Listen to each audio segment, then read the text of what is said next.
বর্তমান নির্বাহী কমিটি বিগত দিনে স্বৈরাচারী হাসিনা সরকারের মদতপুষ্ট বিভিন্ন দুর্নীতি ও অনিয়ম এর সাথে জড়িত। আমাকে হেয় করার জন্য, আমাকে ক্ষতিগ্রস্ত করার জন্য তারা সেই ষড়যন্ত্র লিপ্ত আছে। আগামী ৩ জুলাই অনুষ্ঠিতব্য ফরিদপুর অটোরিকশা ও অটো টেম্পো ড্রাইভার্স ইউনিয়নের ত্রিবার্ষিক নির্বাচনে সাধারণ সম্পাদক পদে প্রতিদ্বন্দ্বিতাকারী আব্দুল হাকিম মিয়া ছাত্র জনতার উপর হামলাকারী জানিয়ে তার এবং অনুসারীদের মনোনয়ন বাতিল ও পুনঃতফসিলের দাবি করা হয়েছে। মঙ্গলবার দুপুরে ফরিদপুর শহরের রকিবউদ্দিন পৌর বিপণী বিতানে ফরিদপুর অটোরিকশা ও অটো টেম্পো ড্রাইভার্স ইউনিয়নের নির্যাতিত শ্রমিক বৃন্দের ব্যানারে অনুষ্ঠিত সাংবাদিক সম্মেলন থেকে এ দাবি জানানো হয়। এ সময় সাধারণ সম্পাদক আব্দুল হাকিম মিয়াকে গ্রেপ্তারের দাবিও জানানো হয়। সাংবাদিক সম্মেলনে লিখিত বক্তব্য পাঠ করেন অপর প্যানেলের সাধারণ সম্পাদক পদপ্রার্থী বাবুল হোসেন বাবু। সম্মেলনে তার সমর্থিত অন্য প্রার্থীরাও উপস্থিত ছিলেন। এ সময় আব্দুল হাকিম মিয়ার বিরুদ্ধে বিগত সময়ে সংগঠনটির ক্ষমতায় থাকাকালে নানা অনিয়মের অভিযোগ তোলা হয়। 2024 সালে 3 আগস্ট ফরিদপুর জনতা ব্যাংকের মোড়, আসিফুল হাসান লাবলু মিয়া সড়ক, ভাঙা রাস্তার মোড় এ ছাত্র জনতার উপরে হামলা এবং হাসিনা সরকারের সমর্থনে মিছিল সহ আব্দুল হাকিম মিয়া বিভিন্ন সন্ত্রাসী কর্মকাণ্ডের তথ্য সম্বলিত চিত্র আপনাদের সামনে উপস্থাপন করা হলো।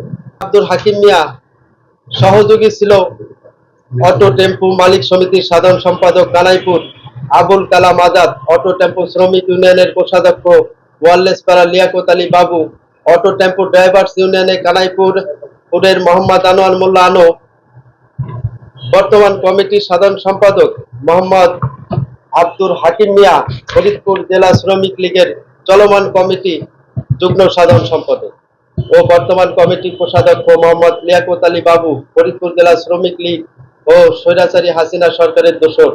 আসন্ন নির্বাচনে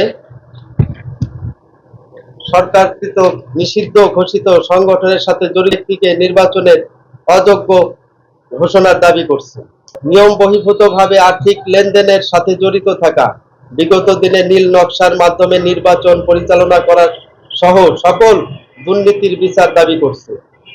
কমিটির সাধারণ সম্পাদক আব্দুল হাকিম মিয়া ও কোষাধ্যক্ষ লিয়াকত আলী বাবুকে আমাদের কর্মী ও সমর্থকদের ভয়ভীতি প্রদর্শন করছে, আমরা এর প্রতিকার দাবি করছি। এদিকে অভিযোগ ওঠা আব্দুল হাকিম মিয়া আওয়ামী লীগ বা অঙ্গ সংগঠনের কোনো পদেই ছিলেন না জানিয়ে বলেন, বিগত সরকারের সময়ে আমাকে না জানিয়ে জাতীয় শ্রমিক লীগের জেলা কমিটিতে নাম রাখা হয়েছিল।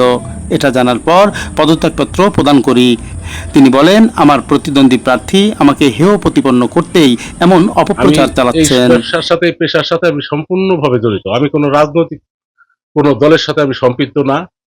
আমরা সংগঠনের শ্রমিকদের সেবা করি। শ্রমিকরা আমাদেরকে প্রত্যেকবার নির্বাচনে আমাদেরকে ভোট দেওয়া নাই। আজকে আমি জানতে পারলাম আমার প্রতিদ্বন্দ্বী প্রার্থী, আমাদের প্রতিদ্বন্দ্বী গ্রুপ, তারা এসে আমার বিরুদ্ধে সাংবাদিক সম্মেলন করছে।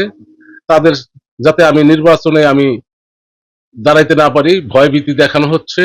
23 সালে আমি জানতে পারলাম যে তৎকালীন আওয়ামী লীগ সরকারের শ্রমিক লীগের যারা নেতৃবৃন্দ ছিলেন আমাকে আমাদের বিভিন্ন সংগঠনের নেতাদের নাম দিয়ে তারা একটি ঢাকা থেকে রাতারাতি একটি কমিটি করে নিয়ে আসে। এটা আমরা জানতামও না, কোনোদিন এই রাজনীতির সাথে জড়িত নাই। আমি যখন জানতে পারছি তখন আমি 2023 সালের 3/8/2023 সালে আমি একটি পদত্যাগ জমা দেই। কোন দলীয় রাজনীতি করতাম, আমার একটা ফেস্টুন কোথাও থাকতো। তৎকালীন আওয়ামী লীগ সরকারের সময় আমাদের শ্রমিকদেরকে মে দিবস সহ বিভিন্ন সময় আমাদেরকে যাইতে বাধ্য করছে। এখনো আমরা যে সরকার ক্ষমতায় আছে আমরা এখন বর্তমান সরকারের মিটিং আমরা যাই, তার মানে এই না আমরা কোনো রাজনৈতিক দলের সাথে সম্পৃক্ত। তারা ওই ছবি ফুটেজকে ব্যবহার করে আমাকে হেয় করার জন্য, আমাকে ক্ষতিগ্রস্ত করার জন্য তারা সেই ষড়যন্ত্র লিপ্ত আছে।